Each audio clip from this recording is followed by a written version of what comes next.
Voilà musidɓe, assalamu alaikum. Mi salmini on hoore teddungal, mi yetti on Mourad moƴƴuru, min on la bienvenue dans cette émission. Haray fayntin lan salmini julɓe Allah ɓen fo wona o ma o. Kala ko wontirɗon haray do andite julɓe Allah ɓen no weltani on ko fota wona seeɗa. Particulièrement min Mariam Touré, président de Moƴƴobere wiyeten assistance humanitaire d'urgence. Tawata hiɗe weltani julɓe Allah ɓen. Haray hitande 2024 woni golleji buy ko waɗɗe musidɓe ara eɗen toɗi Allah. Assalamu alaikum.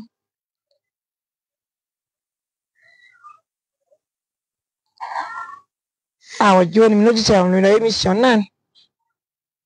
Donc musidɓe haray no mi holliri on noon hitande 2024 woni ko darduɗen cuuɗi heewɗi par ce que ko andintingol julɓe Allah ɓen en darni cuuɗi jeɗɗi suuma e feƴƴuɗo tun en darni cuuɗi nayi haray julɓe Allah ɓen no weltana par ce que ko buuɗi maɓɓe ɓe woni e yangade ɓe waɗa fi wallutagol miskina mo heɓanta hoore mum hay e hunde. Se ndetti misal golleji ko huuɗen kon kamen lagine haray goɗɗo ala joddi meɗen ko Allah lanɗo subhanahu wa ta'ala on petto wata wallitade wawata yoɓude goɗɗo ala joddi men musidɓe.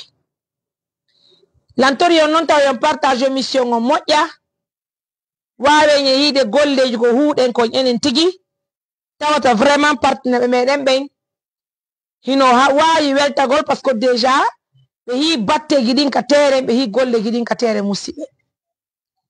Se ndetti misal ko debbo attiɗen darnande suudu enno ka meɗen mamu nokkure wiyetede Hamdallahi, debbo jukkuɗo songinoɗo ka meɗen mamu Mourad moƴƴuru ko wonno ko wallitiɗen darnande mo suudu 2 chambres salon hara hiɗe weltani julɓe Allah ɓen fof waɗɗen karo har kadi waranemo kadi duski makko ɗi darnande mo kuri ɗum ka meɗen Hamdallahi nokkure wonde e yargol saabu.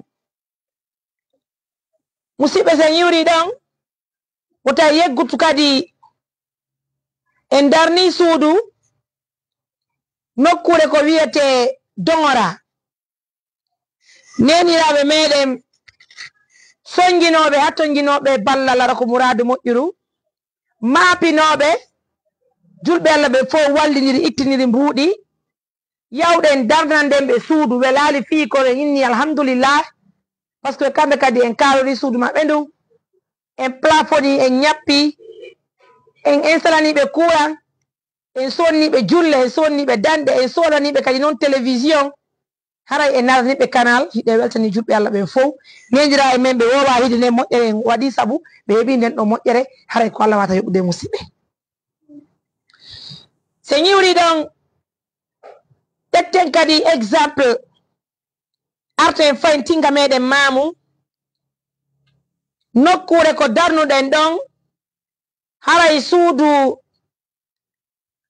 bumɓe ɓen nun suudu ko hondu ko nokkure ko wiyete Dindo yeeso Dindo seeɗa en humpitino yummiraɓe ɓe heɓali boobo ɓe mara moodi bumɓe songiɓe wonnoɓe cuuɗo sattere ko tawreɗen ɓe kon ko Allah pettowa e andude ɗum ɗo musidɓe yawɗen longiɗen innuɗen yino hatongini e ballal holluɗen partenaire meɗen ɓen en noon kadi jaɓɓiɗen ɓe darnanden ɓe plafon ɗen ñappuɗen waɗɗen kadi karo ha moƴƴi wona ɗum ɗon tun okkorden ɓe ndiyan ɓayto waɗi hoɗo maɓɓe gon ala ndiyan wonɗen saabu ɓe heɓi pu amélioré clotiruɗen ha moƴƴi hande hayka keeɗuɗo hoɗo maɓɓe gon fof ko ɗo woni yogude ndiyam musidɓe.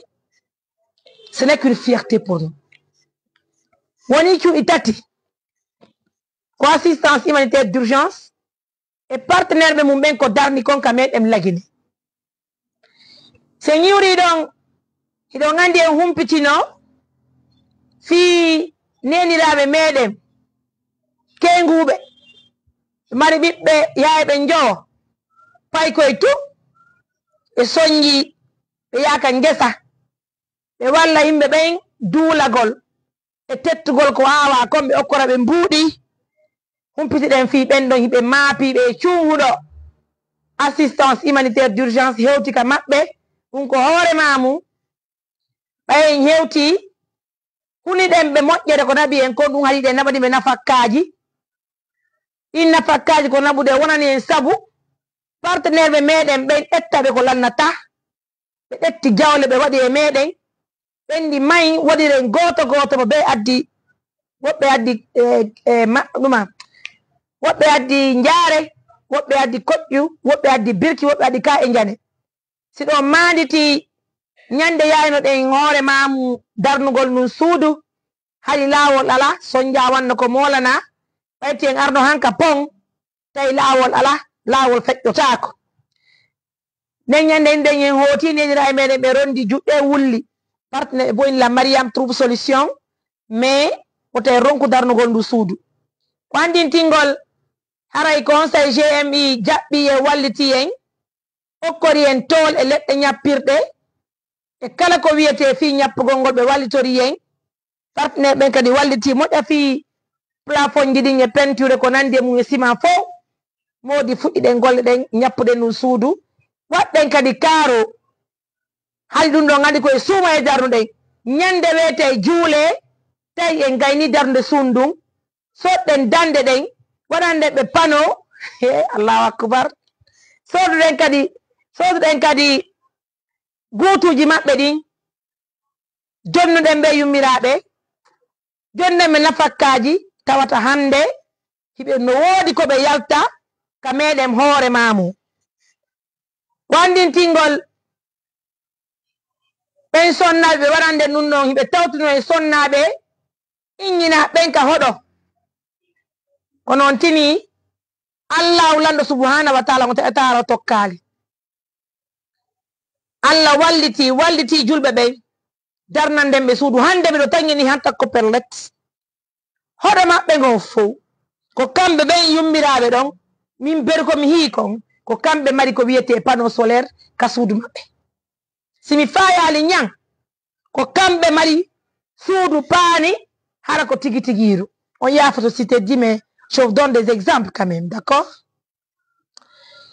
en hattali ɗo sonnajo ittuno mbuuɗi mum zakka o hollimo anni yiiɗi o hokkiri men ko fi allah woti annabijo min hollimo wondema meɗen hiɗi yarli o tawata en okkore ɓen ɗon tigi ndiyan ɓaytu ndiyan alaka hoɗo arɗen ka tande maɓɓe cikkuɗen ɗon pi ameɗori allah okkori en ndiyan ɗan ardirwa honɗunde hoɗo ngon fof ko ɗon joni arata ƴooga hara ko pi ameɗo ɓe ƴewnira ndiyan ɗan nomi se fat tigi ɗin ko allah watta haray woni cuuɗi jel dogora goo hamdallah e ɗiɗi tati on suudu bumɓe ɓen nayaburu nun ko nun suudu mon sifanade o fimu ɗum ko ɗum ko waɗɗen hoore maamu waɗɗen ndiyam ko assistance humanitaire d'urgence e partenaire ɓe mum ɓe huuwi ɗum ka meɗen lagine haray noon ko andintingollon wona jawdi laamu ngu wonɗon e gollirde ko partenaire ɓe woni hiwde golleji ɗin ka tere ɓenna mariam min kadi mi anni hike ɗum ɗo mi okkiriyo ɗum ɗo ko fi allah woti annabijo haray miɗo welti golle mon ɗen modi mariam ƴette ɗum ɗo golliro ko fi allah woti annabijo sen yiwri ɗo musidɓe hari miɗo ka suudu miɗo waali ɗimmojo amin ka radio noddimi téléphone in ya mariam miɗo ga ɗo e noddudelan haji représentant amen on hewti déjà nokkure ko wiyete télico sonnajo marɗo bobo nawnuɗo moƴƴa non bobo no sonji no nawni ko fota wona seeɗa o nawi bobo makko ñawdugol dakar artugol o arti wa hande o waali bimbi kadi ko honɗum woni ko allah muyanimo koyo suudu makko nde o yangi ndun o beebe niya o heɓi ndun ɗon kadi suudu ndu sumi hay e hunde yaltade kadi nder suudu nder to musidɓe ɓay assistance humanitaire d'urgence humpitike fi muɗum mi hewti ka suudu nden ñande mi holluno debbo mi fodali on darnagol on suudu ça dépend de nos partenaires mais en toute sincérité haray fi andingol on nden ñande men naɓannoɓe ñamete kañum may coñci min inni si tawi woni Allah walli men mais walla yo sans problème Allah le walli men mais wallitiɓe suudu ñandu ko darnuɗen kon ko ɗum ɗon suudu fuɗɗori par ce que won ɗon 3 chambre salon en hattinaji ɗo waɗɗen kadi véranda waɗɗen couloir chambre ji ɗin fop ko réseau ji ɗi woni ala jaɓude réseau ji ɗin c'est le réseau qui n'est pas bon waɗɗen karo chambre ji ɗin fof installanden ɓe courant porɗen kadi courant abonnement maɓɓe on kadi ka EDG hay yasikin dal waɗɗen karo waɗanden ɓe koɓe jooɗo karo ça c'est à téléco haray ko assistance humanitaire d'urgence woni ko huwi ɗum ɗon kamen lagine hara en weltanto partenaire ɓe meɗen ɓe moodi hay e gooto yeggitaka tuɗɗi noon lannaligoy taw se ñiwri ɗon yaruɗen ka meɗen timbo hiwɗen tanti safi e moodi mum ari no waalude e suudu fuɗɗandu tawata ko bas waɗaka dambugal on tini hay noon kaka ko hasi kon tanti safi wonde si yalti yottata ɓe bogitire ni e laawi e yaltide ko ɓe hoɗi o so yi ndiyan no waɗi ɓe no defa e yaasi no hurmi no yurmi ɓe waɗi bas allahu akbar pijiɗin ɗi ɓe laafi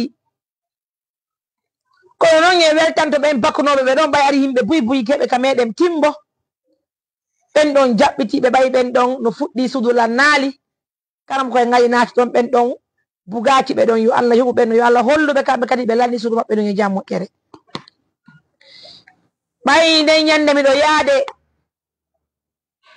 yeeso to ko yarete ñagara ɓe ari han ɗo mi humpiti fi maɓɓe mi yettiti mi yettiɓe tawi Allah mu yi jomin waranɓe moƴƴere min yettitani safi ɓe yettitori karal min yetti karmo koye kono alhamdoulillahi rabbil alamina haray e weltanike Allah tawata en darnani tandi safi suudu ñandu ndu sabu no tawa hisundu on taway ndu laba waɗanen ɓe magasin danuɗen kuri danuɗen hurgoji waɗanden ɓe kaaro naaduɗen julle naɗanden ɓe danki e gutuɓe naɗanden ɓe hay armoire en hattali ɗen naɓuɗen ɓe kalaptan ñawduɗen ɓe hande tanti safi wonnoɓe innude ɓe faalaka hay teren o ko ɓen hande landila inni enen inni mariame ko hayi darnanon lanche waɗon chambre ɗiɗi min tan safi min yaccanela min ni ɓaytere mon on no yaaji min ɓeyde chambre ji ɗi nan min yawa o tawi yeggutu kadi sonnaɓe goo no walliti tan safi fi pu amélioré ko waɗi siɓe ɗen habbi ko amɓura keɗude haa si min waɗi ndiyan ɗan si yalti haray ɗan ɓeɓata kono fayintin kadi meɗen daara si parten ɓe waltoto men min ɓeydanaɓe ka pu amélioré ɓe waɗa forage ɓay toon tini ko nawnuɓe wonde ñe waɗande haray pigi ɗin wela fi foti si e waɗi haray ko duwagi ɗin ɓuuri e ɓeydade haray ko andintingol ɓen partenoɓe wallitiɓe fi ɗum ɗon haray min yeggitali ɓeɗen wondi e muɗum haray ko woni tumɓe ɗen faala e woɓɓe go walto kadi wonana en forage wawe waɗalngol karmugo en tani safi hara ɓe wonnoɓe wikkade ɓe ɓe ara hanka maɓɓe ɓe toroɓe ndiyan ɓe ƴooga par ce que haray ko duwa moƴƴo wonɗen e ɗaɓɓude haray waɗani fi Allah woti annabijo tanti safi anduno o tani safi hari e hande o hi tanti safi innayi alhamdoulillahi rabbil alamina modi meɗen weltani assistance humanitaire d'urgence e partenaire muɗum ɓe fof ɓaytu komin hii kon modi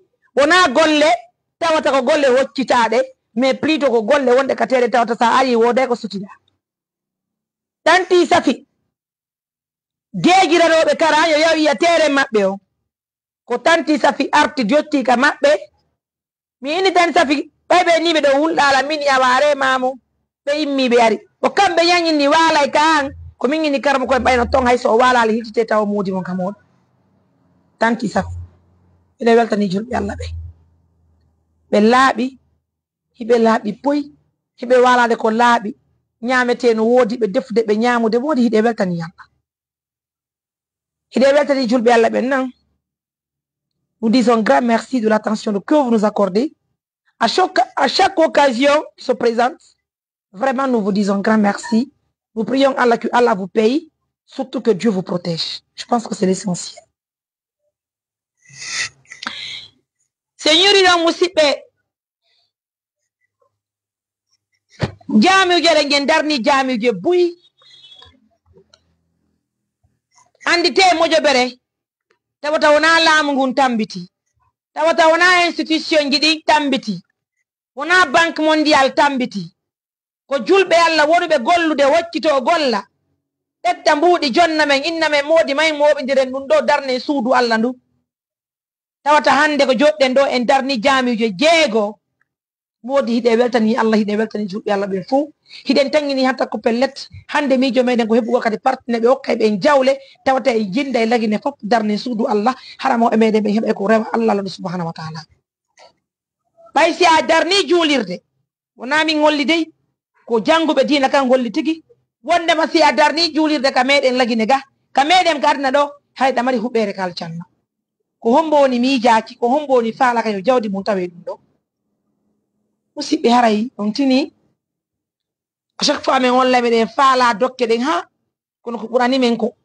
okkorayɓe men ɓey hara ɓe okkira fi Allah wooti annabijo hara wona ittaɓe sadaka hande wullitora janngo ma itta sadaka hande tawata goɗɗo sowi sinayɓe inna moodi ɓe nin si ko ɓe waɗani o sadaka hara meɗen tori Allah wota Allah hawridini min e ɓen ɗo ko toro koɓe falana hande sadaka yiɗi ko ittara e men sadaka hara ɓe wullata janngo ɓe anniyora fi Allah wooti annabijo ɓenna moodi Mariam mi ɗettiɗi ɗon mbuɗi mi jonni on okkore miskinajo mo heɓanta hoore mum heƴƴe hunde ko ɓen noon min faala yo ɓado men wallito men waltoɓe miskina ɓen kam eɗen lagine hande ko wona won tambitade en anda janngo gonɗum Allah mum janngo no wawi wonde hara ko institution international ji ɗi won tambitade aduna andantako no wawi wonde hara ko banque mondial on tambitoto en janngo rien n'est exclu haray ko neten julɓe Allah ɓen onon ɓe tambitiɓe nde moƴoɓere gila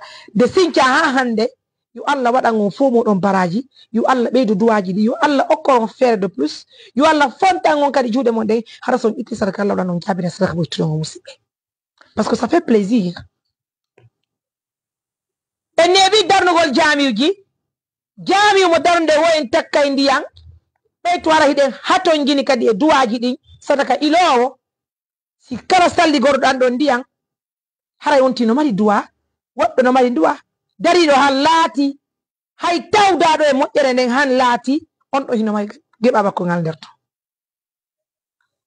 haray ko andintingol on jaamiu jeega bo ko on kippuɗen feeno saayi ɗo ka meɗen ñasagala maali simin daari soñja e ɓittede komin woni e feƴƴinde ka fulasoji meɗen beruɗate men ɗen min innay min yata min longo cuuɗi ɗin min longo laaɓi ɗin ma min longo ka burureji min inna min daroto han goɗɗum heɓoy ɗin burureji kono tini musidɓe siɗa fi Allah Allah no fi maɗa min wullali min amali min darti ɓen dari wondema kala ñasagala ko min andi ɗon tigi sabuna ngon lawol no waali min immi min yehi min tawi babiraɓe meɗen ɓen min tawi julɓe Allah ɓen min holli ɓe meɗen hewtika maɓɓe fiyo min wallitoɓe fi Allah wooti annabijo min darna juulirde ko babira e meɗen ɓen juula hara ɓe tappali kilo jeego fi ɓe senora fi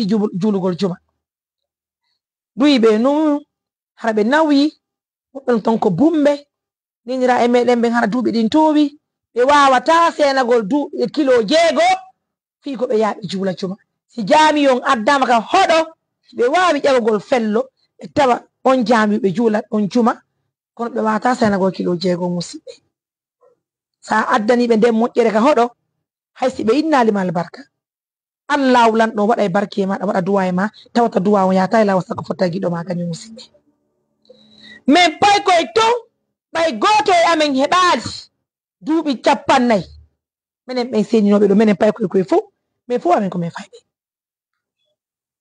a wi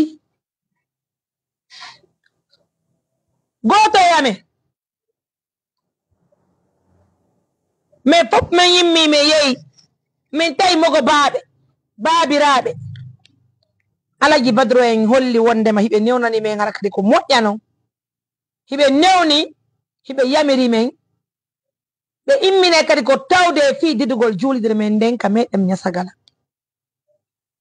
Alaji wakkiteɓen Alaji Ousmane Soari ka meɗen maali ɗig préfectoral non ɓe makiri noon haray men hewti ɓe waɗani men duwaji Mouradu moƴƴuru ɓe holli men délégation ngini ɗi seeni délégation ngi ɗin seeni ka meɗen maali haray ɓe newnani men yo min didu juulire men nden hande ɓe ɗe welti ko tawata min humpodiri e maɓɓe min holliɓe ko teddugal e maɓɓe haray miɗen faala wattugo jami o sokkeje maɓɓe ɓe holli men duwa ko hanɗo yen nede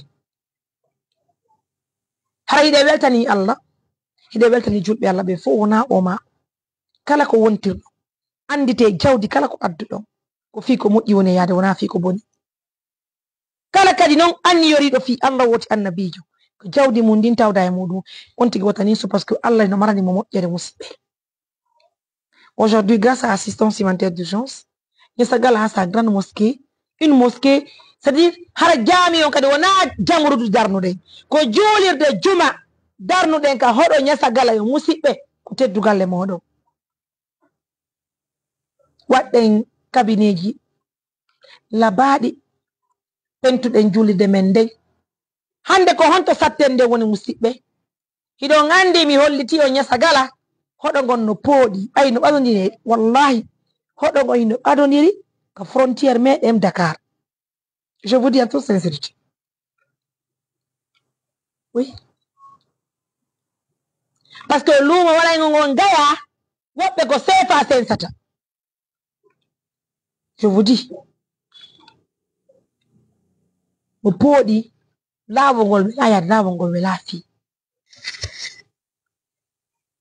hara yo émission mo waɗaɗen ɗo to komin holli on kon haray réalisation yiɗin fi cuuɗɗin e fi jaami yoɗen haray ko andingol ɗon nous avons des difficultés à l'instant T même fi haray yawgol tawde e nden moƴƴere par ce que ko sadaka ñano wona waɗede pero komin humpiti ko hoɗo ton ɗe moko baaɓe yaltunoɓe ton ɗe woɓɓe hay ko pay koyni yalti hay woɓɓe no to ɓe yalti ɓe ɓala duuɓi 15 hande ɓe mawni ɓe ɓi duuɓi 60 ko fawi mi nani ɓen no fof ɓe hewti ka hoɗo ton fi argol tawde e nden moƴƴere ɗum ko yino guidugol nden juulide meɗen waɗa e nde e juma ɗo si Allah muyi yimɓeɓe no yiwi un peu partout no seeni ton de haray délégation no eɓɓa yawgol tawde e nden moƴƴere haray ɓeɗe ginni on assalamu aleykum eɗen salmini on wara tedduga musidɓe haray ɗo ni tapiji ɗi noon andi ɗi heɓiɗoke en soodi tapiji ɗi en embarquiji ɗi yehi han ɗo e laabe kono malheureusement ɗi hewtali ka meɗen maali ko waɗi noon otowal duwangal arande tapiji ɗi naɓa ɗi ñasa gala gal ɗon otowal waɗi accident alhamdulillah goto ma yaali kono otowal ngal presque ngal boni gal ɗon naɓiraka garage ngal ɗon hotta kam maɓɓe ñasa gala ko ngal kamiyowal iyo ton naɓani men jaare koccu naɓani men tol naɓani men hamɓe ngay darnugol sunnu par ce que laawol ngo yaata laawol ngo Allah e mara ko pelle waɗi ha joni tapiji ɗi ɗi yewtari ka meɗen ñasagala ko faɓɓi janggo noon min didata pardon min woni e inogirugol jami men tapiji ɗi ɗi weƴƴutaka sattene go min mari je sais pas si vous comprenez donc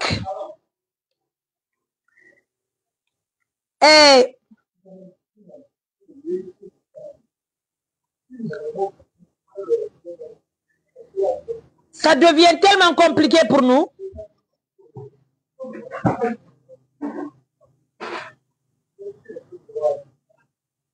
Ça devient tellement compliqué pour nous. Tawata musidɓe si tawi woni en nangi laawol yawgol ñasagala en taway haray difficulté no woodi ko hande bimbi ɗo mi humpodiri e frère yo jooma otowal ngal waɗ ngal accident tawata mo mapani en kono ɓayna fi oron toɗɗi tappi jo naɓana ngal ɗi ñasagala joni camion je duwale le kadi yaade han maali ko hande de wata busul ko ya mali de atanya sagala halkay ko auto déplacer auto hombo kati non ittadi no kan tappi nya sagala parto mali na badi hanya sagala ngani ko yangi ora yangi piji ni wala fi wallahi joni na mene ko yeto men do mako ba ben ton hino faala e men tumbandir men fo meden hara din don duwaji no wadi hara tagu mabbe menen kadi meden tawti e mudum mais imaginez-vous si min dettido kadi cameraman yahay min mi yahay si Allah muyi représentant me labi yahay sagwa men me yaada e halpaado diina kanka meden kambe kadi hay sinama ko ba ben tonde moko baabe do andube ka diina mobbe mason joamen dardo do holli sago makko yahay o tawde ndem moƴƴere men do fo men etta moto so etti moto ko ndo tappi kidi hewtirta jonnon oto men inni on do men déplacer men naba ka medem nyasagala il nous faut un montant de 4 millions de nos francs guinéens fi aller retour amengo harabe ettana rame tapi yidi labe mais fekkide majjara se men hewti ya stewni ko zoro men yoti mali mi wi tapi do e bimmi wetti mako babe heba ko juula are walla don subhanahu wa ta'ala les choses c'est pas facile hein? Donc l'émission c'est pour attirer l'attention de nos partenaires. Nous vous demandons humblement de nous aider. Fala do kay non sodugol gate kadi bay don andi on jama don fo senatoro ne nyanne sagala en tumaɓe heƴay ka juulirde sonnaɓe o duwiɓe o haray se woni wonante ka yaasi ko maɗaɓɓen gate si woni julɓe Allah no woodi anniyantoɓe en fi gate haray meɗen tori yon ballal hara noon ko hande kadi parce qu'on tini hiɗen miiji busugol ka subaka si Allah muuyi pikini fof ko Allah yisinta. C'est vrai qu'on n'a pas le droit certes de vous donner les indications de notre part, mais en toute sincérité ne ngani ko Allah muuyi ko Allah yisinta ko Allah dannata ko Allah watta pikini fof ara defa yalla haray musidɓe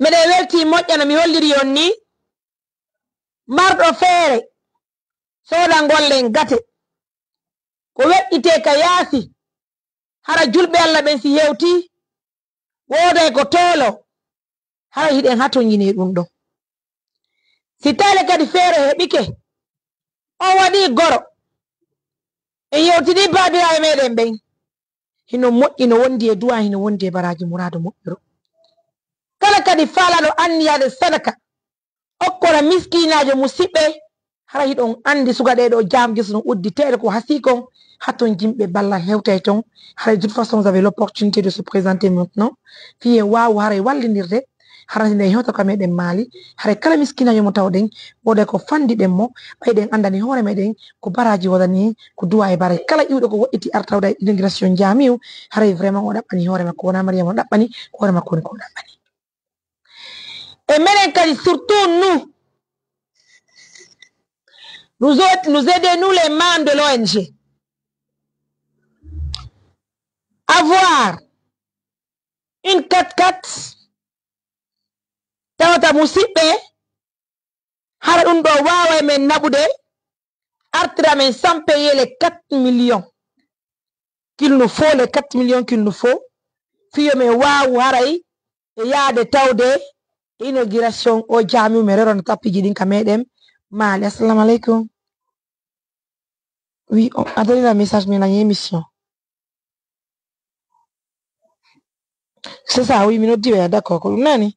Minute tayo non sim gani émission. Donc musidɓe haray ko andi gollon ko ɗum woni ko fewni ka meɗen kala partenaire jo faalaɗo haray wallitade fi ɗum ɗon ma kala e moɗon falanaɗo men wallitade fiyo tapiki ɗin hewtu ka meɗen ñasagala hayno on vous le demande humblement. A waɗi ko inuma kon ne a waɗi honto woni o way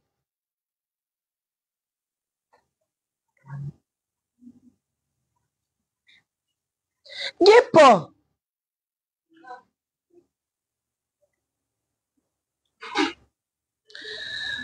Donc, je vous libère l'antenne. Vous avez le 629 88 43 94. Hara yon fomo no yido yinna Sadi Moro Gotoli. Frère.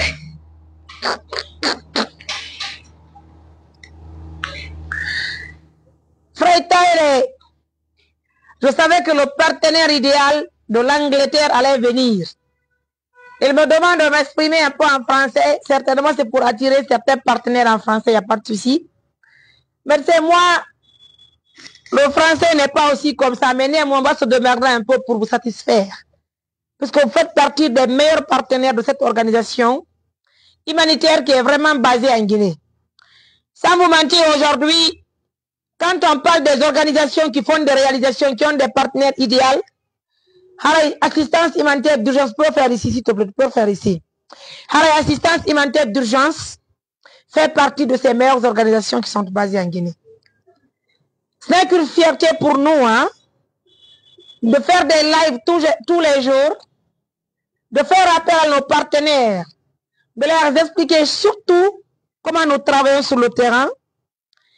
Et après le financement, c'est une fierté pour nous de leur montrer encore, une fois de plus, les réalisations faites par l'ONG à travers leur financement. Si vous voyez aujourd'hui que j'anime cette émission pour dire à nos partenaires de se donner les mains encore une fois de plus, pour qu'on puisse avoir un véhicule qui va nous accompagner à Mali, Gaïa, parce qu'il n'y a pas de route, en toute sincérité, il n'y a pas de route. Et si nous risquons pour prendre les motos, c'est autre chose. Il y a tellement de poussière, il y en a tellement. Et si nous prenons des motos de Mamoun pour Niasagala, ça va être compliqué pour nous parce que non seulement la route est mauvaise, il y a la poussière. Et comment on va emporter en ce temps les tapis qui sont à l'habit. Et pour déplacer le véhicule de Mamoun pour Niasagala, aller-retour là, il me faut un montant de 4 millions pour qu'on puisse prendre les tapis. Et nous-mêmes, on va prendre, c'est pour les 9 places. C'est de l'argent. Ah oui, c'est de l'argent, allô?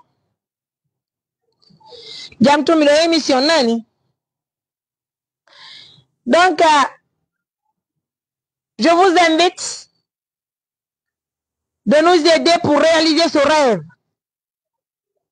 Parce que vous savez, c'est un boulot qui n'est pas du tout facile. Mais on dit alhamdoulilah, puisque si on réalise le travail, c'est du bien. Alhamdoulilah. C'est important, ça fait plaisir. Je rappelle le numéro sur le 629 88 43 94. Côté d'Ougalemon, on t'a suivi jusqu'à. J'invite les partenaires, venez très nombreux. Alors, salam alaikum. Yamtum Kombe.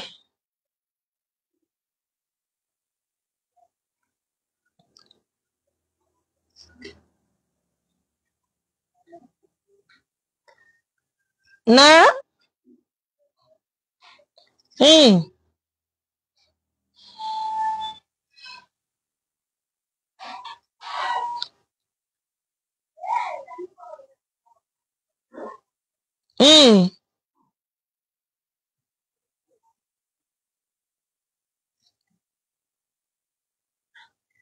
Awa kebiro dita la nye mission nani.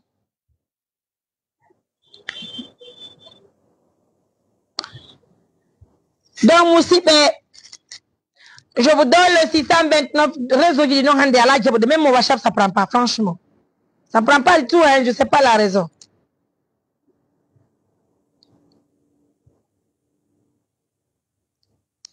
Je vous donne le numéro WhatsApp, on va voir si ça va prendre parce que je sais pas, les appels ne rentrent pas. Le 629, merci Terre. Le 629 88 43 94. Allez, à votre honneur, ko numéro meɗen onni si ɗon faala humpodirde amen ka émission ɗo wawen e tindude yewten même animer d'abord l'émission ça fait mal. Ah oui, ça fait très mal, c'est fatigant franchement. Le 629 88 43 94. Voilà, je voulais même Nena Dioïbe nous dit, mais rappelle God, c'est autre chose, hein. Mais néanmoins, Nena Dia nous envoie un montant de Hadja Issa to Bruxelles, ouais, le temps, c'est toujours là, c'est un hendeto. Voilà, quand déjà, on va dire un montant de 100 euros. Donc, Hadja Issa to Bruxelles, quand on a un darnan de Jami, je ramène la Guinée. Jami, Nasira ko on kambe ko finance ni en haray ko teddugal le modon Hadja Issa to Bruxelles woni ko addani en 100 euro e mari yankongudi ko be holla e nder on 100 euro don haray 50 euro on woko en nabor fiise nyebi miskinajo hato jindo e ballal tonde ko wallire ngon tigi wo 50 euro on kadi ko e wattuware ka transport haray ngal luwirte ngal auto on ay ko si yeyi do roran en tapiji din ka medem labi. Merci à Dieu de Bruxelles. Je tente toujours, mais ça ne passe pas, je ne sais pas. En tout cas, je rappelle sur le 629 88 43 94. Hadja Issa to Bruxelles, hein?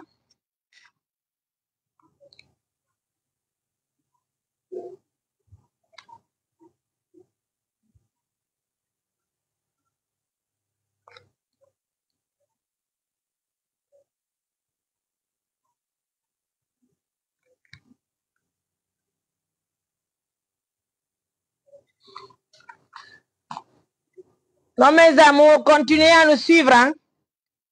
Je pense que c'est important. Haray meden welti moƴƴa meden salmini o meden jarni on kadi mouradu moƴƴuru. Continuez à partager les émissions. Dieu va vous bénir.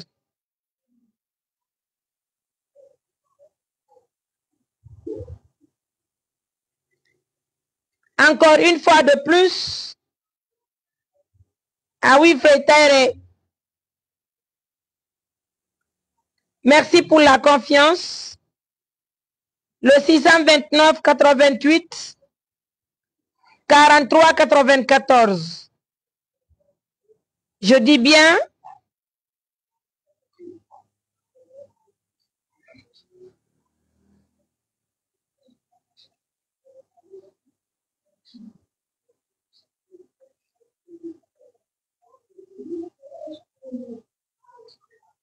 Assalamu alaikum. Nala tompay koy. Alhamdulillah, ni sene nginde mom.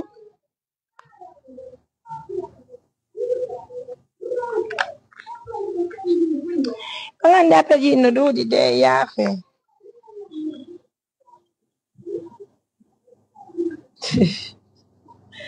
Awa.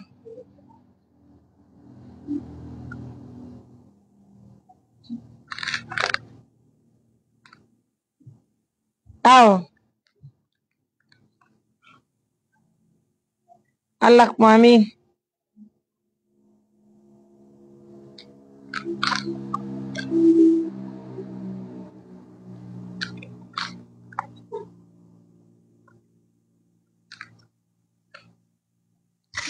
Awa ne on nodda elan fi mobile an émission ni nani.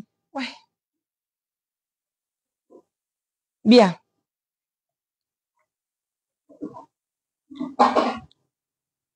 Donc haray ko non wodi musibe haray Hadja Issa to Bruxelles addi 100 euro on 100 euro mo be addi 50 euro ko fiye waltoro miskina ben 50 euro ko fiye waltoro ka transport mede fino mi walliri yo ni fino wawen déplacer go auto wangal fo un montant de 4 millions. Allo tanti mini ko 930 000 ka Ok, kono mi aida fi remise on. Ko Belgique wondon. Ok, ok. Ko Sister Maria en Belgique, bien. Ah, on diara. Ko Sister Mariam ka. Aw. Merci madame. Hara musibe ko andintingo kadi Sister Maria en Belgique ben kadi woni ko an hendini en 900,000. On 900,000 wo ko en okku miskinajo kadi no gasa iwgol men mamu ya mali woday haton jimbe ballal ka lawol ma woday ko tawi en ka jamiu mali haraybe haton yini e ballal harayde way kadi hewtinde ben don din don buri don kadi ara woni 900,000 ko Sister Mariama Belgique.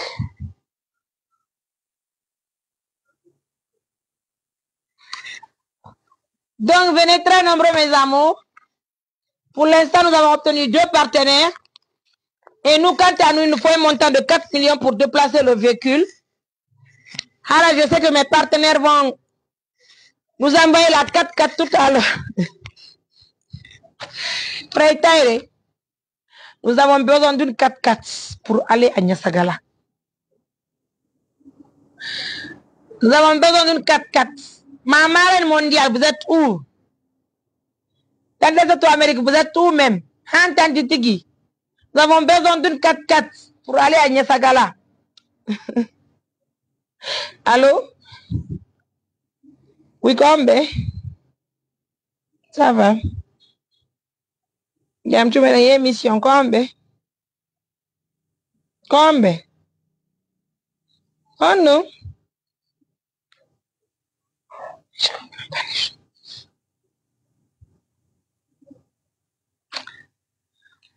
Allez, Moussibé, continuez à partager l'émission. On s'est démerdé pour réaliser l'émission, sinon nous le savons tous qu'il n'y a pas de réseau du tout. Hein. Donc, c'est le 629 88 43 94. Pour l'instant, nous n'avons obtenu que 2 partenaires qui nous ont aidés. Parce qu'ils ont aidé l'ONG. Si nous voyons des gens qui souffrent sous le out. Allô? Allô?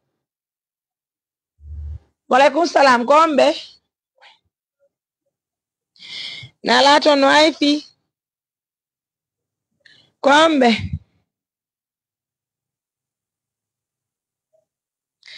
Awaya fait une audition de émission là.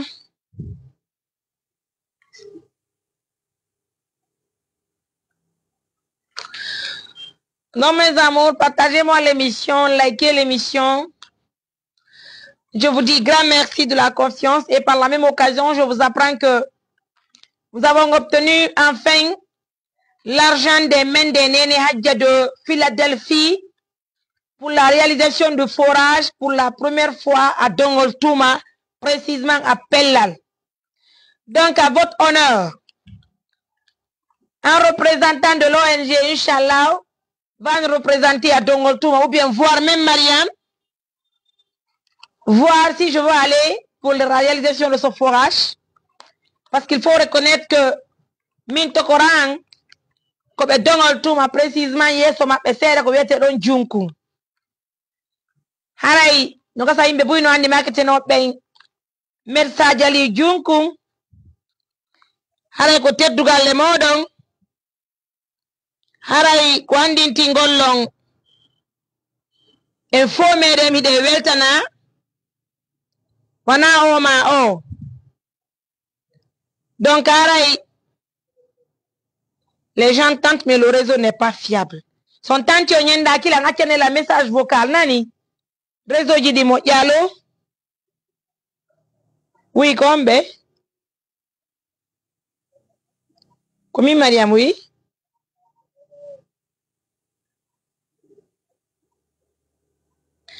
Ah, permettez, madame. Nani, la émission. Après, ici, on se rappelle. Bien.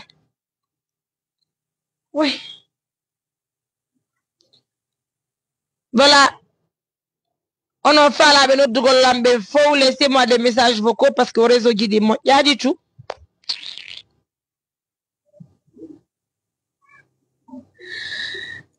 donc haray simi yehi junkum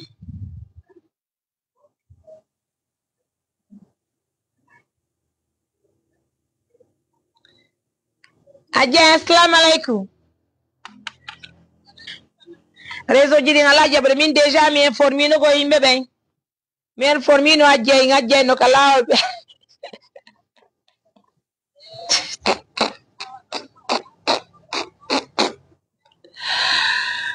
mi weltike buyɗani ɓe yendike sañeroji ɗi mi weliti julɓe Allah ɓen goy min ni Adja wakkilike moƴƴe kono ɓe ka lawol ɗo garde ka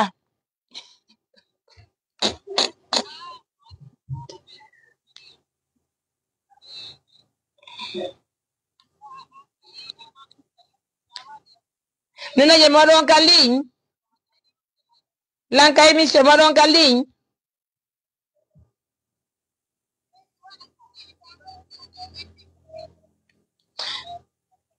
enaje mi holliti c'est pas grave kono mi hollitino c'est pas grave joni ma ke tuko falo holde kon nan mi waɗi on ka ligne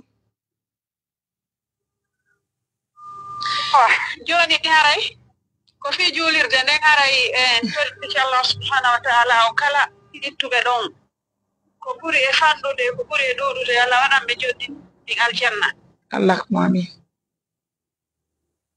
yo Allah on ɓeydu ka iwi ɗon yo Allah waɗu barki e moƴo bere nden okkora en sayiji ɗin fof ko itten sadaka amin haray jama o équipe o fof weltanama ha hewti Mariam Touré groupe on sonnaɓen fof e bandiraɓe ko woni ka groupe ɗo weltanama du'anama yo Allah on newnu kadi waɗen kadi ɓuri ɗum ɗo kadi sayiji ɗin fof e moƴƴereji allahumma amin ara yo Allah hewtina on e jam min no mi yahay kono mi heɓi ampesement wawali yahude haray noon e mi salmini julɓe ɓen fof kala ka ɓe iwri yo Allah okku baraji ɗin allahumma amin heɓira ko ɓuri e moƴƴude en joddi haray prochaine fois juulirde arto yo renden siko ɗum Allah muuyi haray otino no anni yahugol tawe si Allah jaɓi allahumma amin yo Allah newnu e jam moƴƴere nani amin o heɓi noon otoje fi ko yaaro min heɓali tawne Adja ɗon andi min mara 4x4 oh my god ko ɗum ɗon noon kadi ɗum ɗon groupe on no duwa heɓude ɗum ɗon no duwa heɓude ɗum ɗon ko yaare programme ji ɗin ɗum ɗon kadi koye waɗa ɗum ɗon ka plan yo Allah addu e jam moƴƴere nen Adja nani lawol ngol wela yaade fewna oto ɓe yata oto to soko yata ay ɗo ni tappiki ɗin ha joni wawali yago oto ala to soko yawo ka maɓɓe to few few oh my god oto to soko ala gasi ɗum ɗon kadi aray iɗa andi moƴo bere nden ko waɗaɓe barki habbo tun ɗum ɗon kadi aroya e otowal ka yaare kala ko lawol ngol kanili tawa ngal ɗon otowal wawa yawde si Allah jaɓi Allah newno e jam moƴƴere nani biro on jarama buyi albarka no yetta Alhaji e lando ɓe jam Bruxelles fof no salminana awa haray mi salmini équipe on fof yo Allah hewtinno on e jam mi torki Allah okka baraji ɗi alhamdulillah yo Allah newno e jam moƴƴere yo Allah jaabinna amin ya rabbi amin haray vraiment merci woni golleji yo Allah jaɓu sadaka aji ɗi fof mi torki Allah kala fayidere ko wonɗen e mum to yo Allah yafano en kala moƴƴereji ɗi fof yo Allah windan en haray ɗo kadi amin yo Allah on haray nenaje ko teddugal e mon kadi e Hajja ɓen e Philadelphia woni ko hokki en forage ɗo gandi ɗe balɗe ɗon on yi are ka meɗen e ma tode on no dongol tuma nenira e meɗen ɓe no soññi toon gueɗe ndiyam moƴƴa haray toon kadi ko teddugal e mon Hajja ɓen Philadelphia ɓe waɗi moƴo bere ɓe yahi sonnaɓe noga e geɗɗo haray ɓe hollita ɓe hollu inene min tun Hajja ɓen toon ɓe hokki en forage ko teddugal e mon nani haray pour la première fois en haray yaha kadi goldugol pita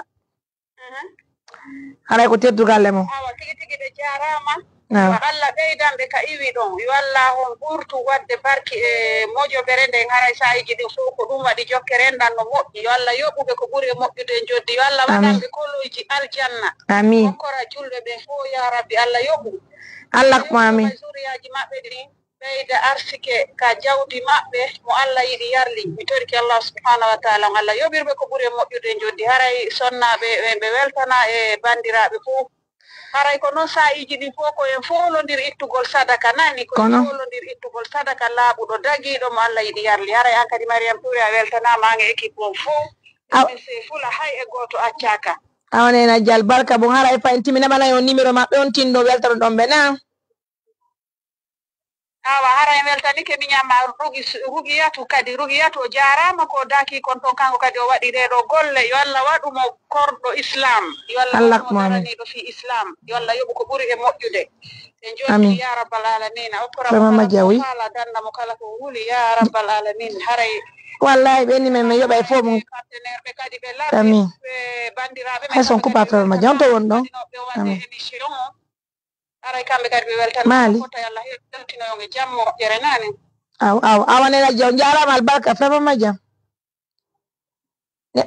abbe mi notto frère ma jam nani abbe mi notto tan awa ella wala joni nena jam e weltiki albarka Allah yoɓu on nani allahumma amina hara yo Allah hewtinoyoge jam barka mo mi weltiki kadi ballal ngal albarka buy Allah yoɓu on ko mo ƴakkide hamo e juuta wurna faɓɓe waɗa barke maɓɓe na allahumma amina ya rabbi on jarama e weltanike Allah awa mi namana on numéro nena jam présidente maɓɓe o yew toon nan awa hadde ɗo mi duɗanoɓe moƴƴa awa mi naɓay albarka mo merci beaucoup Nena Dia est devenue en tout cas elle est tellement devenue active hein? Donc elle est la présidente d'honneur de cette organisation humanitaire aujourd'hui. Partout où une activité se présente, voilà une maman qui se lève, qui nous prodigue des conseils, qui nous donne des directives, qui nous donne surtout un chemin à suivre et qui envoie de l'argent pour nous encourager, pour nous assister, pour nous montrer combien de fois. Une maman qui peut prendre un montant de 130 millions, 140 millions, 120 millions. Mariam Ye Darnon Djoulirde. C'est elle qui a commencé ça pour cette organisation humanitaire. Aujourd'hui, elle est devenue membre. Parce qu'elle est la présidente d'honneur de cette organisation. Elle est comme notre marraine mondiale du Canada. Tata peut s'ouvrir une émission, Sista. Elle nous écrit à l'instant T pour dire Mariam fait ça, fait ça. C'est-à-dire, tellement qu'elle se complète en nous, elle n'est pas un membre externe de l'ONG. Allô? Salam alaikum. Nala tombe Angleterre ben no jam. Allo yo njaram no ay fi. Jam tu.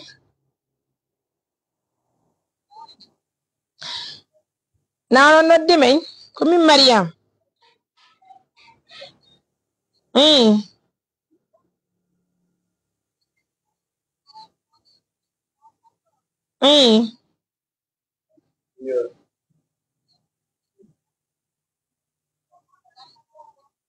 Fika julirde kono makete ɗo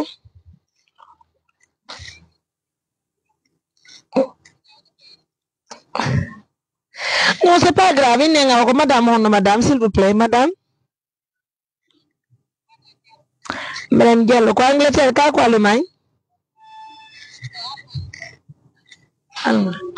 ko amboni on to wonduma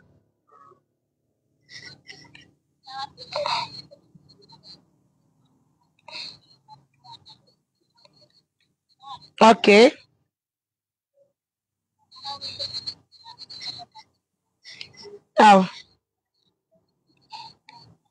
awa albarka nani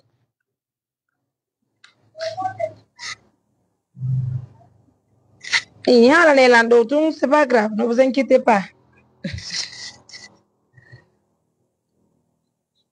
non il n'est pas madame ne vous inquiétez pas il n'est pas wow. Ok, mako donc jelo no ngaddude.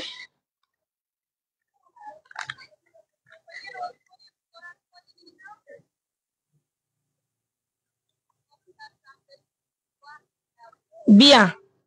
Ok, on jarama albarka nan. Merci madame, on jarama yo la yobon ko moƴƴi, merci d'être toujours à nos côtés hein. Halabe de welti moƴƴa madame Diallo voilà, madame Diallo. Madame Diallo depuis Allemagne, halabe de welti moƴƴa. Oui, il y a trop. Le réseau n'est pas du tout bon franchement. Madame Diallo haray kadi ɓeɗo joni wattike ka ɓe ka 930 000 ɗo woni 4 kamɓe kadi addi 420 000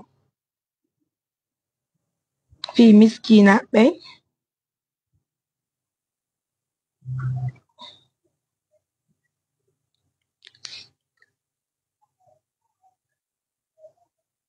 ye réseau ji ɗi moƴƴano wuri ko fes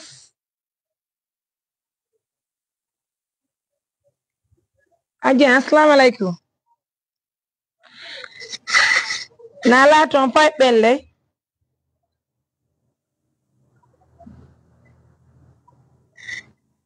na jam tun ɗon ye jamɓe Amérique ɓelle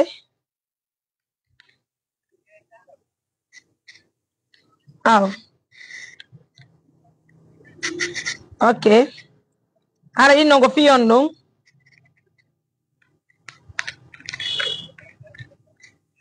très bien ok awa si hewti joni min sooda e joni si no hewtiri mi andina yon nani merci madame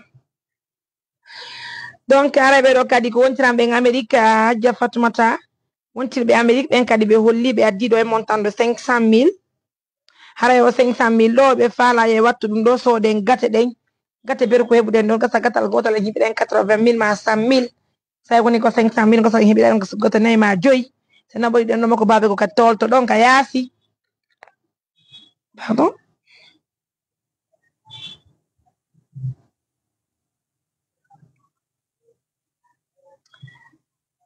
haray onon ɓe faalaɓe noddugol am fof fi haray assistance haray ko andintingol ɗo musidɓe on peut pas tout gérer à la fois. Comme vous le constatez, je suis en émission pour trouver le moyen nécessaire pour qu'on puisse faire le déplacement sur Niassagala. Et donc, on dit dans cette organisation, malheureusement, nous n'avons pas de véhicule de service. C'est tellement compliqué pour nous. Pour faire des déplacements, il faut que nous...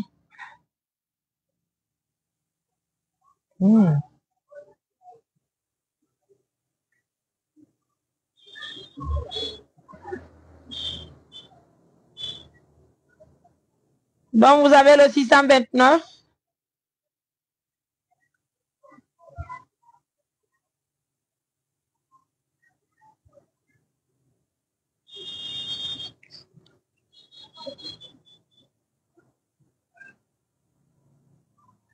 Allô? Allô?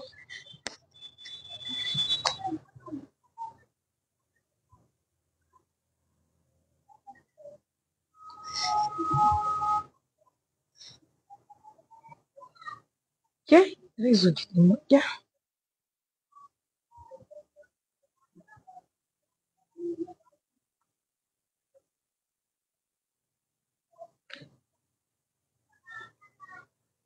Donc, vous avez le 629, 88, 43, 94. Ensemble, conjuguons le même verbe.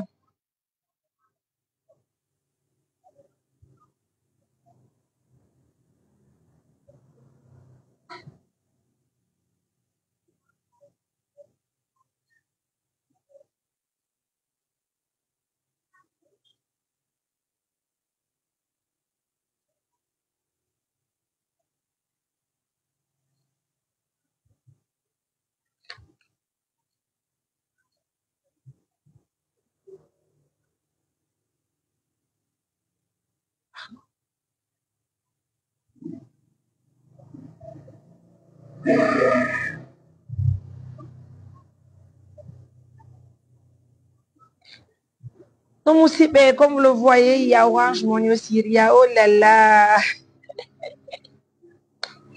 Notre partenaire mondial. Hein? Le jeune le plus engagé dans cette organisation, c'est Frère depuis l'Angleterre. Merci d'être toujours là. En tout cas, c'est juste après la mission sur l'Égypte qu'on va commencer la construction de la maison pour notre maman qui est aveugle. Donc, à votre honneur, voilà, c'est une Fatoumata des États-Unis d'Amérique, celle qui a promis les 50 000, pardon, les 500 000. J'ai déjà reçu le reçu qui est là, là. Donc, je m'apprête pour le marché, je vais aller acheter ça, Inch'Allah. À la côté de Galemon.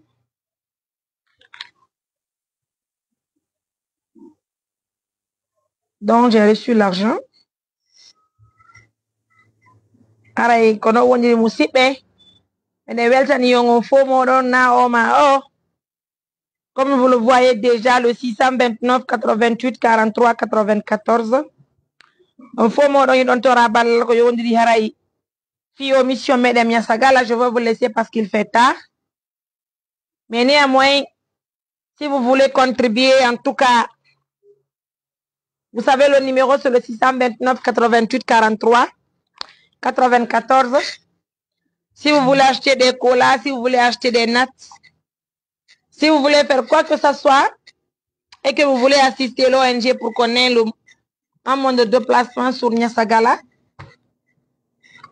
nous sommes à l'écoute, nous vous écoutons humblement.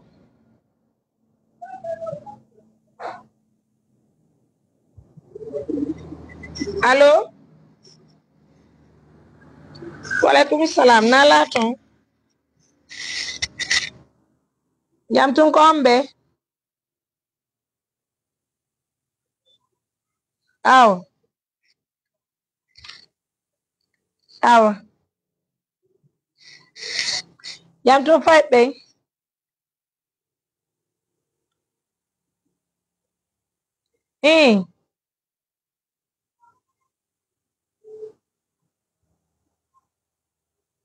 Aw.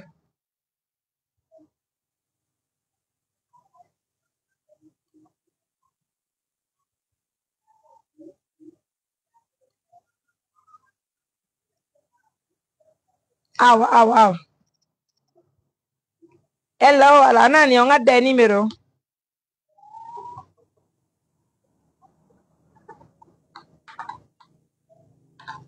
C'est pas grave, si me gagne 2 minutes, tu as nani.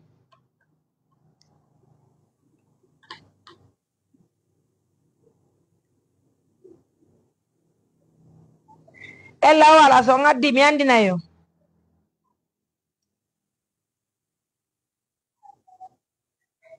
Awal bark. Bark.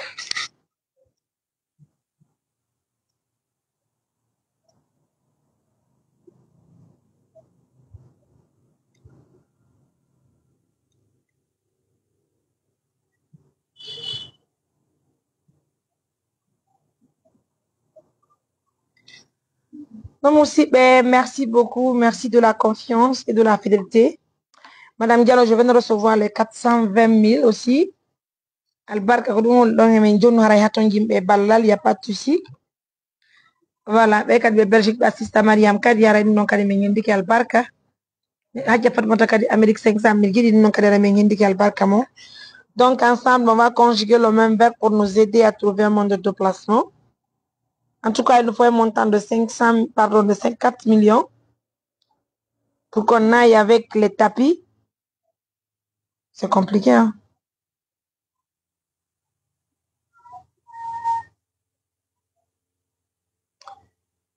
Donc, mesdames, on va vous laisser. Prenez bien soin de vous. Encore une fois de plus.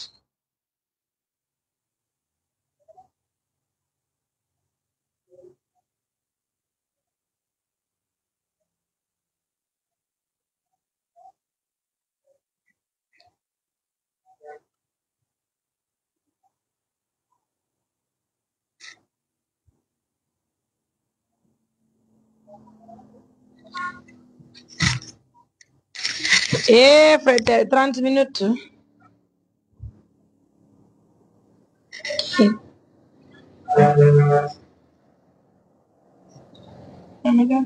Qui es-tu? Hadja, on nous dit là. Oui. Déjà,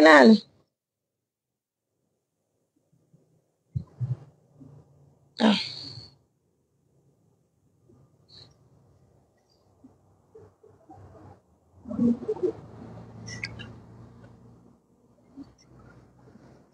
Non, mesdames, messieurs, je suis de cœur avec vous. Je vous considère tellement bien.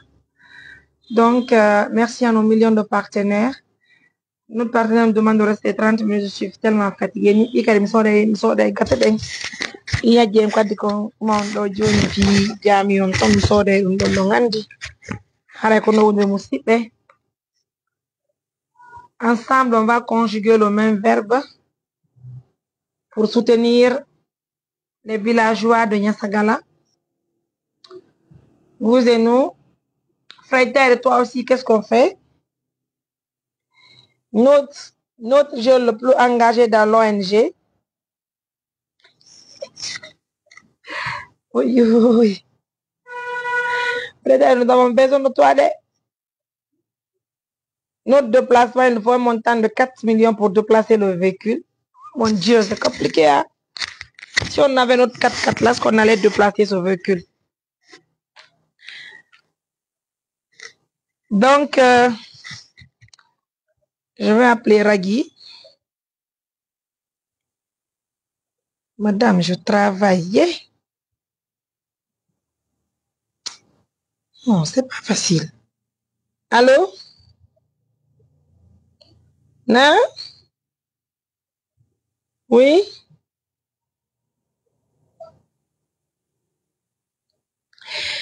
Oui, notre Tati mondiale. Tati Aïssatou Amérique nous envoie un montant de 150 $. Ça fait un montant de 1 372 000. Laissez-moi l'appeler voir qu'est-ce qu'il faut avec ce montant. Donc, Tanti Aïssatou, celle qui a envoyé encore de l'argent hier pour la pharmacie des autres là. Ah non, non, non, non, non. Il n'y a pas mieux qu'elle, allô? Tanti, meni ke mujam tu meni ke mbudi ngonu watendi.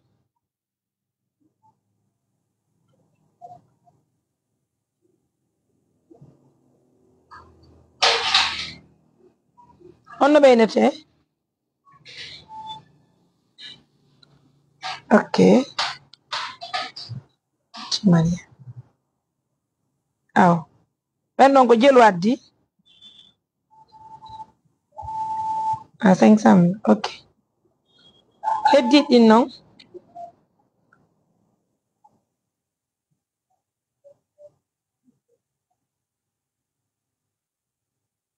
Ok. Bien. Je veux compléter tout à l'heure, mesdames, messieurs, comme vous le constatez, merci à nos millions de partenaires. Madame Aïssatou, basée aux États-Unis d'Amérique, elle nous envoie un montant de 1 372 000, ça fait les 150 $. On me dit 500 000, c'est sa copine Tanti Mariam qui envoie les 500 000, fille Ndion Miskinadio. J'ai du boulot, hein.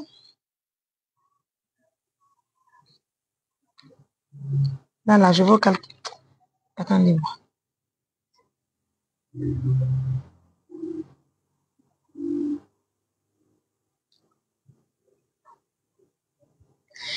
Voilà, donc, Tanti Aïssatou Amérique, nous avons reçu l'argent.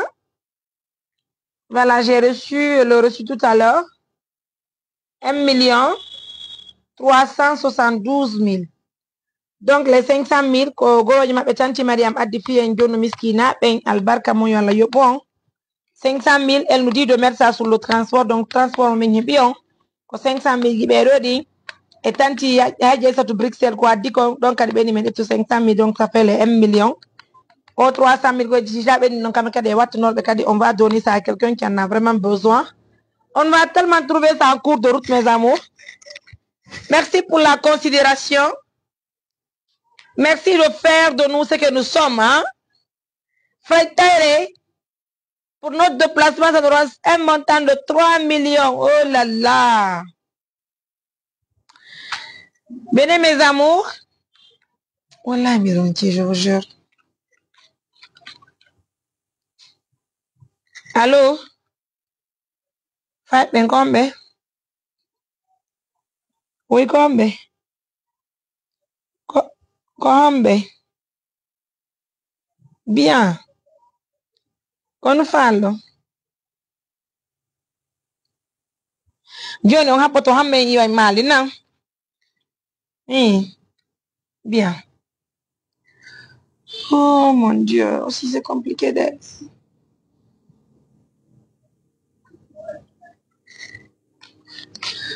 Mesdames, messieurs, assalamu alaikum. Je fais gros bisous. Donc, continuez à nous soutenir, continuez à nous aider. C'est donc faire la sorte de Golgate Namoreng, ma goro, fi duwaji ɗi musidɓe on peut le faire ensemble, on envoie à Niassagala, on va aider nos parents.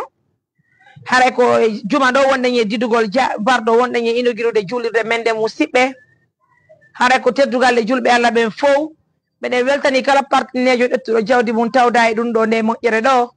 Haray yo andi gollon ko hoɗo molanago darnanɗen ɗen julirde, hoɗo gonno tiiɗi muradu moƴƴuru e neeɓi darnugol jamiji ko gonga, kono hari kadi en yaari kadi hoɗo heewirgo ni ko ɗum waɗi semen holli o wondema hoɗo ngon haray no yaaji muradu moƴƴuru Allah mi hendi ke mbuɗɗinna.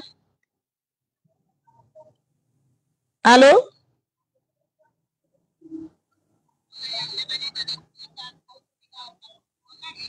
mi hendi ke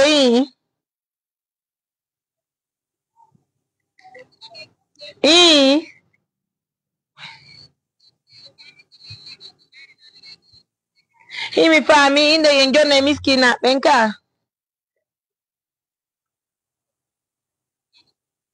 mi faami tanti nan.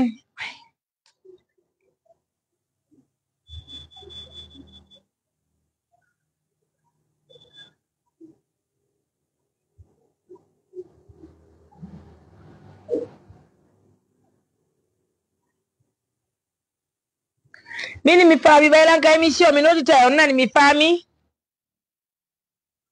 Allo mi andi indo men jonno miskina ɓen ka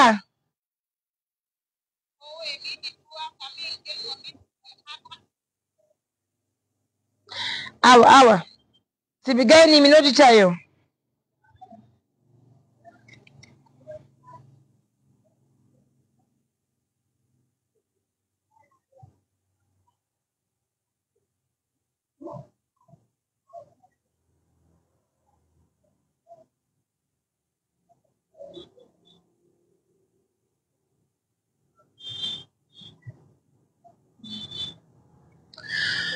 Non, musidɓe aray dola salmini on fo moɗon, donc je veux vous laisser continuer à nous soutenir, continuer à nous appeler pour nous assister, mesdames, messieurs, comme vous le constatez.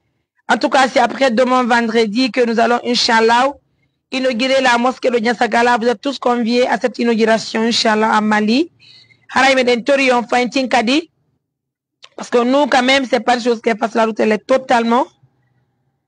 Haray là, on gon le métier à des moyens. Mais alhamdulillah,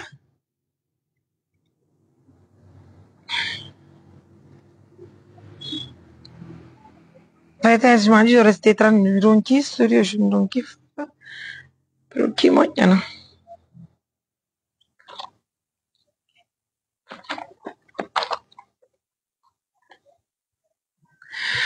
Non, prenez bien soin de vous.